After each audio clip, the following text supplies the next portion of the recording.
Media news ಚಾನೆಲ್ಗೆ ಸ್ವಾಗತ. ನಾನು ವಿದ್ಯಾ ಪರಶುರಾಮ್. ಮೊರಾರ್ಜಿ ವಸತಿ ನಿಲಯದಲ್ಲಿ ವಿದ್ಯಾರ್ಥಿಗಳನ್ನು ಮನಬಂದಂತೆ ಥಳಿಸಿದ ಶಿಕ್ಷಕ.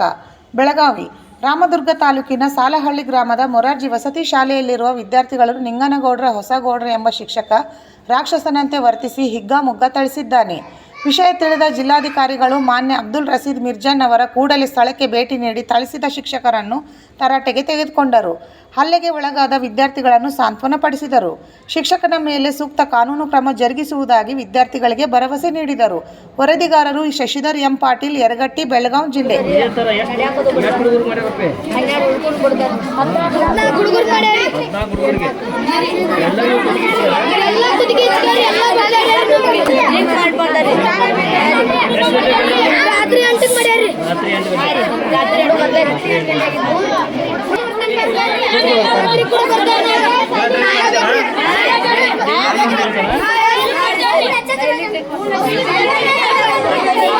ಹೇಳಪ್ಪ, ಏನಾತ?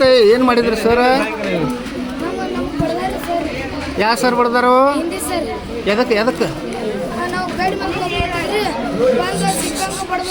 ಹಾಂ, ಎಲ್ಲೆಲ್ಲಿ ಬಡ್ದಾರ? ಹಾಂ ಹಾಂ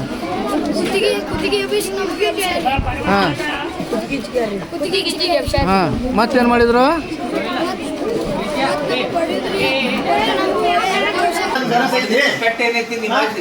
ಗಾಯ ಆಗಿದ್ದು ತೆಗಿಬಹುದು. ಹುಡುಗರು ಮಾನಸಿಕವಾಗಿ ಏನಾದ್ರು ಮಾಡ್ಕೊಂಡ್ರೆ ಜವಾಬ್ದಾರಿ ಯಾರು? ಇದೇ ರೀತಿ 3ನೇ ಸತ ಇಲ್ಲಿ ಘಟನೆ ಆಗತ್ತಿಲ್ಲ ಇದೇ ಸ್ಕೂಲ್ ನಾವು ಇಲ್ಲ ನಡೆದವ್ರಿಗೆ ಬಿಟ್ಟಿದ್ದೇವೆ. ಏನೋ ಇಲ್ಲಪ್ಪ, ಲೋಕದವ್ರು ಹೇಳಿದಾರಲ್ಲ ಈ ತರ ಘಟನೆ ಮಾಡ್ತಿದ್ರೆ ಸೆಷನ್ ಚರ್ಚೆ ಮಾಡ್ಕೊಂಡು ನೋಡ್ರಿ, ನಾಳೆ ಸಿಎಂ ಕೇಳ್ತೀವಿ. ಬೆಂಗಳೂರಿಗೆ ಹೇಳಿದಿಲ್ಲ, ಸಿಎಂ ಕಳ್ಸಕಲ್ಲ ಡೈರೆಕ್ಟ್. ಯಾಕೆ ನಿಮ್ಮ ಮಕ್ಕಳು ಬಿಡ್ತೀರಿ ಇದ್ರ ಮಕ್ಕಂದ್ರೆ ಏನೇ ತಗೊಂಡ್ರಿ ನೀವು? ಕೊಡಿ ರೇಟ್ಸ್ ಯಾರು ಕೊಟ್ರಿ? ನಿಮಗೆ ನಿಮ್ಮ ಮನೆಗೆ ಹೆಂಗೆ ಬರ್ಬೇಕು, ಹೆಂಗೆ ಮಾಡಿದಾರ? ಇನ್ನು ಯಾವ ಬಡಿ ನಿಮ್ಗೆ ಯಾವ ಬಡಿ ತಿಳಿದಾರ? ಆರ್ಡರ್ ಮಾಡಿದಾರ? ದಾಂಧಿ ಮಾಡಿದಾರ? ಏನು ನಿಮ್ಗೆ ಇಷ್ಟ ಬಂದು ಬಿಡ್ಬಿಡ್ತೀರಿ ಹುಡುಗರಿಗೆ? ಅದು ಸಂಬಂಧ ನಾವು ಇಲ್ಲಿ ಕ್ವಶನ್ ಪೇಪರ್ ತಕ್ಕೊಟ್ಟು ಕುಂತಿದ್ದೆ. ಗದ್ದಲ ಹಾಕ್ಬಾರಪ್ಪ ಅಂತ ಒಂದು 4 ಸಲ ಹಿಂಗೆ ಸರ ಅವರು ಕೇಳಿದ್ರವ. ಹಿಂಗಾಗಿ ಸರ ಇನ್ನೊಂದು ಸರಿ ಎರಡನೇದು ಏನಂತಂದ್ರೆ ನಿಮ್ಮ ಕೆಲಸ ಏನು 7:30 ಬರೋದಿಲ್ಲ. ಇಲ್ಲ ಸರ್, ಅವರು ನಮ್ಮ ವಾರ್ಡನ್ ಸರ್ ಬೆಳಗಾವಿಗೆ ಇರ್ತಿದ್ರು ಸರ್. ಅಲ್ಲಿ ನಮ್ಮದು ಇದು ವಿಶೇಷ ತರಬೇತಿ ಡ್ಯೂಟಿ ಇರ್ತದೆ ಸರ್. ಆ ಸಂಬಂಧ ಬಂದಿದ್ದೇವೆ. ಪರ್ಮಿಷನ್ ಕೊಟ್ಟಿದ್ದಾರೆ ಹೋಗಂತ ಹೇಳಿದವ್ರೆ ಸರ್. ನಿಮ್ಮ ಪ್ರಿನ್ಸಿಪಲ್ ಹೋಗಂತ ಪರ್ಮಿಷನ್ ಕೊಟ್ಟವ್ರು? ನಿಮ್ಮ 2 ಗಂಟೆಗೆ ಹೋಗೋದು ದಿನ ಒಬ್ಬರು ಇರ್ತದೆ ಸರ್ ಡ್ಯೂಟಿ. ಅದೇ ನಿಮ್ಗೆ ಕೊಟ್ಟಿದ್ದಾರೆ ಡ್ಯೂಟಿಯಾಗಿ ಕರೆಕ್ಟಾಗಿ ಮಾಡೋದು ಬಿಟ್ಟು ಡ್ರಿಂಕ್ಸ್ ಮಾಡಿ ಬಂದು ಮಕ್ಕಳಿಗೆ ಮಾರಣಾಂತಿಕವಾಗಿ ಹಲ್ಲೆ ಮಾಡಿದ್ರು. ನೀವು ಇದಕ್ಕೆ ಹೊಣೆ ಯಾರು ಏನಾರ ಆದ್ರಿ? ನಿಮ್ಮ ಅಧಿಕಾರಿ ಅಂತೂ ಮಾಡಿ ಸರ್. ನಿಮ್ಗೆ ಯಾವ ಎಮರ್ಜೆನ್ಸಿ ಮಾಡಿಸೋಲ್ಲ ಗೊತ್ತಾಗ್ತೈತಿ.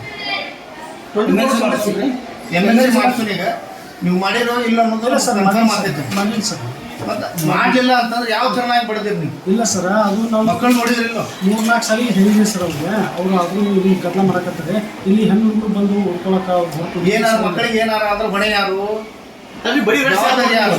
ಬಡಿ ರೇಟ್ಸ್ ಯಾರು ಕೊಟ್ರು ನಿಮ್ಗೆ? ಇಲ್ಲ ಸರ್, ಒಂದ್ಸಲ ಎಕ್ಸ್ಕ್ಯೂಸ್ ಏನು ನಿಮ್ಗೆ ನೀವು ಸ್ಕೂಲ್ ಮೇಲೆ ಬರ್ಬೋದು, ನಿಮ್ಗೆ ಗೈಡೆನ್ಸ್ ಇರ್ತದೆ ನಿಮ್ಗೆ? ಸ್ಕೂಲ್ಗೆ ಮಕ್ಕಳು ಬಿಡಿಬೇಕಂತ ಏನಾರು ಬರ್ತಿರ್ತಲ್ಲ? ಅಲ್ಲ ಸರ್, ನಿಮ್ಮ ಮಕ್ಕಳಿಗೆ ನಾವು ಬಿಡೋದು ನೀವು ಗೊತ್ತಿರ್ತೀರಿಲ್ಲ. ಏನ್ರಿ ನೀವು ಪೊಲೀಸ್ ಇಲಾಖೆಯಿಂದ ನೀವು ಬ್ಯಾರದ ಹಾಪ್ ಮೇಲೆ ಬಡಿದ್ರೆ ಏನಾಗತ್ತ ಪರಿಸ್ಥಿತಿ? ಇದು ಗೊತ್ತಾಗಲ್ಲ ಅಷ್ಟು ನಿಮ್ಗೆ. ನಿಮ್ಮ ಮೇಲೆ ವಿಶ್ವಾಸ ಇಟ್ಟಿಗೆ ಮಕ್ಕಳಿಗೆ ಈ ತರ ಘಟನೆ ಬೆಳಗಾವಿ ಜಿಲ್ಲೆಯಲ್ಲಿ ಆಗ್ತವೆ. ಬೆಳಗಾವಿ ಜಿಲ್ಲೆಯಲ್ಲಿ ಇದಾಗಿದ್ದಿಲ್ಲ ಸರ್. ಬೆಳಗಾವಿ ಜಿಲ್ಲೆ ಫಸ್ಟ್ ಆದದ್ದು ಇಲ್ಲಿದೆ ಆಗಿದ್ದ ಸಾಲಳಿದು. ನಮ್ಮ ಕ್ವಾಲಿಟಿ ಎಜುಕೇಶನ್ ನೋಡ್ರಿ ಸರ್, ಅದ್ರ ಜೊತೆಗೆ ನಾವು ಕೊಡುವಂತ ಮೆಟೀರಿಯಲ್ಸ್ ನೋಡ್ರಿ, ನಮ್ಮ ಯೂನಿಫಾರ್ಮ್ ನೋಡ್ರಿ. ಅದ್ರ ಬಗ್ಗೆ ಹೇಳ್ತಾ ಇಲ್ಲ ಈಗ ಸರ್. ಈಗ ನೋಡಿ ಆಗೋದು ಮಕ್ಕಳ ದೌರ್ಜನ್ಯ, ಈ ಸಣ್ಣ ಪುಟ್ಟ ಮಕ್ಕಳಿಗೆ ಈ ತರ ದೌರ್ಜನ್ಯ ಕೊಡು ಶಿಕ್ಷಕರ ಅಥವಾ ವಾರ್ಡನ್ ಯಾರು ಆಫೀಸಿದ್ರೆ ಯಾರು ಪ್ರತಿಯೊಬ್ಬರು ಬಂದು ನೀವು 24 hours ತಾಯಿ ತಂದೆ ಇರಂಗಿಲ್ಲ. ಹೌದು, ನಮ್ಮ ಮಕ್ಕಳು ಅಂತ ತಿಳ್ಕೊಬೇಕು ಸರ್. ಘಟನೆ ಆದ್ರೆ ಅವ್ರಿಗೆ ನೀವು ಇದು ನೀವು ಏನು ನಿಮ್ಮ ಆಕ್ಟಿವಿಟಿ ಇದೆ ಗೊತ್ತಿಲ್ಲ. ಇದು ಬೇರೆದ ಹೊರಗಡೆ ಆದ್ರೆ ಅದು ಪೊಲೀಸ್ ಕೇಸ್ ಆಗಿ ಚೈಲ್ಡ್ ಕೇಸ್ ಆಗಿ ಏನೇನು ಆಗ್ತಿದೆ. ನಾವು ಮಾಡ್ತೀವಿ ಸರ್. ಅದೇನಾಯ್ತು, ನಿಮ್ಮ ಮೇಲೆ ವಿಶ್ವಾಸ ಇತ್ತು, ಮಕ್ಕಳನ್ನ ಕಳಿಸಿರ್ತಾರೆ ಸರ್ ಅವ್ರು. ಹೌದು ಸರ್. ಈಗ ಏನಾದ್ರು ಹೆಚ್ಚು ಕಮ್ಮಿ ಆತ ರೆಸ್ಪಾನ್ಸಿಬಿಲಿಟಿ ನೀವು ನಾವು ಜವಾಬ್ದಾರಿ ಸರ್. ಮಕ್ಕಳಿಗೆ ಏನಾದ್ರು ನಾವು ಜವಾಬ್ದಾರಿ ತೊಗೊಳ್ಬೇಕಾಗತ್ತೆ. ಈಗ ಇದಾಗಿದೆ, ಮುಂದೆ ಈ ಘಟನೆ ಆಗ ನೋಡ್ತೀವಿ ಸರ್. ಇಮಿಡಿಯೇಟ್ಲಿ ಅವ್ರ ಮೇಲೆ ಆಕ್ಷನ್ ಮಾಡ್ತೀವಿ. ನೀವು ನೋಡ್ತಾ ಇರ್ತೀರಿ, ನೀವು ಇಲ್ಲೇ ಇರ್ತೀರಿ. ಒಂದು 2 ದಿನದಾಗ ಇದರ ಫಲಿತಾಂಶ ಬಂದೇ ಬರುತ್ತೆ. ನಾವು ನಮ್ಮ ಎಲ್ಲ ಗಮನಕ್ಕೆ ತರ್ತೇವೆ, ಮಕ್ಕಳಿಗೆ ಕಾನ್ಫಿಡೆನ್ಸ್ ತರ್ತೇವೆ. ನಮ್ಮ ಮಕ್ಕಳು ಹೇಳಿದ್ರೆ ಈಗ ಉಳಿದೆಲ್ಲ ಶಿಕ್ಷಕರು ಚೆನ್ನಾಗಿದ್ದಾರೆ, ಇವರೇ ನಮ್ಮ ಜೋಡಿ ಸ್ವಲ್ಪ ಮಿಸ್ಬಿಹೇವ್ ಮಾಡ್ತಾರೆ ಅಂತ ಹೇಳಿ ಶಿಕ್ಷಕರು ಅವ್ರನ್ನ ಕರೆದು ಹೇಳಿದ್ವಿ. ಈಗ ಆದ್ರೆ ನಾವು ಅವ್ರು ಏನಿದೆ ಅವರು ಹೇಳಿಕೆ ತೊಗೊಂಡಿವಿ. ಮನವಿ ಮಾಡ್ಲಿಕ್ಕೆ ಬರೋದಿಲ್ಲ, ಅವ್ರು ಹೇಳಿಕೆನ ತೊಗೊಂಡಿವಿ, ಪಾಲಕರು ಹೇಳಿಕೆನ ತೊಗೊಂಡಿವಿ. ಆ ನಿಯಮಾನುಸಾರ ಅಂದರೆ ಕ್ರಮ ಜರುಗಿಸ್ತೇವೆ ಸರ್. ದಯಮಾಡಿ ನೀವು ಬಂದಿರೋ ನಮ್ದು ಎಲ್ಲ ನೋಡ್ಕೊಂಡು ಏನೇನೈತೆ ನಮ್ಮ ಏನು ಕೊಡ್ತೇವೆ ಸರ್. ತೆಲಿಗೆ ಎಣ್ಣೆ ಹಚ್ಚುವುದರಿಂದ ಹಿಡಿದಿಂದ ಸರ್, ಸಿದ್ದರಾಮಯ್ಯ ಸರ್ಕಾರ ಸೌಲಭ್ಯವನ್ನು ಕೊಡ್ತಾ ಇದೆ, ಹೌದು. ಅದರ ಸರಿಯಾಗಿ ಬಳಕೆ ಆಗ್ತಾ ಇಲ್ಲ. ಪೌಷ್ಟಿಕ ಆಹಾರ ವಿತರಣೆ ಮಾಡ್ತೀರಾ, ಇದು ತಾವು ಮಾಧ್ಯಮ ಮುಖಾಂತರ ಹೇಳ್ತೀರಾ. ತಮ್ಮ ಸಚಿವರು ಇಲ್ಲಿ ಬಂದು 3ನೇ ಸಲ ಬೆಳಗಾವಿ ಡಿಸ್ಟಿಕ್ ಬಂದಿದ್ದಾರೆ, ಆದ್ರೆ ಇಲ್ಲಿ ಒಂದು ಘಟನೆ ಆದ ಮಾಧ್ಯಮದಲ್ಲಿ ಬಿತ್ತನೆ ಆದರೂ ತಮ್ಮ ಮಂತ್ರಿಗಳು ಇಲ್ಲೇ ಬಂದು ವಿಸಿಟ್ ಕೊಟ್ಟಿಲ್ಲ. ತಾವು ಇಲ್ಲಿ ಬಂದು ಅವ್ರು ಕರ್ಕೊಂಡ್ ಬರ್ಬೇಕಿತ್ತು ಈ ತರ ಸ್ಕೂಲ್ಗಳಿಗೆ. ಯಾವ ತರ ನಿಷ್ಕಾಳಜಿ ಅನಿಸ್ತದ? ಹೇಳಿಲ್ಲ ಸರ್, ನಮ್ಮ ಮುಖ್ಯ ಸಚೇತಕರಾದಂತ ಮಾನ್ಯ ಇಲ್ಲಿ ಶಾಸಕರಾದಂತ ಪಟ್ಟಣ್ ಸಾಹೇಬ್ ನಾವು ಕೂಡ ಬಂದಿದ್ವಿಲ್ಲ. ಅದನ್ನ ಶಾಸಕರು ಬಂದಿಲ್ಲ, ಶಾಸಕರು ಎಲ್ಲ ಬಂದಿದ್ರು ಸರ್. ಅವಾಗ ನಾವು ಪಟ್ಟಣ ಕಡೆ ವಿಡಿಯೋ ತೋರಿಸ್ತೇನೆ. ನಾವು ಪಟ್ಟಣ್ ಸಾಹೇಬ್ ಬಂದ್ರೆ ಅದನ್ನ ಊಟ ಮಾಡಿ ಮಕ್ಕಳ ಜೊತೆಗೆ ಆ ಸಮಸ್ಯೆನ ಬಗೆಹರಿಸಿದ್ವಿ. ಈಗ ಮಿನಿಸ್ಟರ್ ಸಾಹೇಬ್ ಒತ್ತಡ ಕೆಲಸದ ಒತ್ತಡ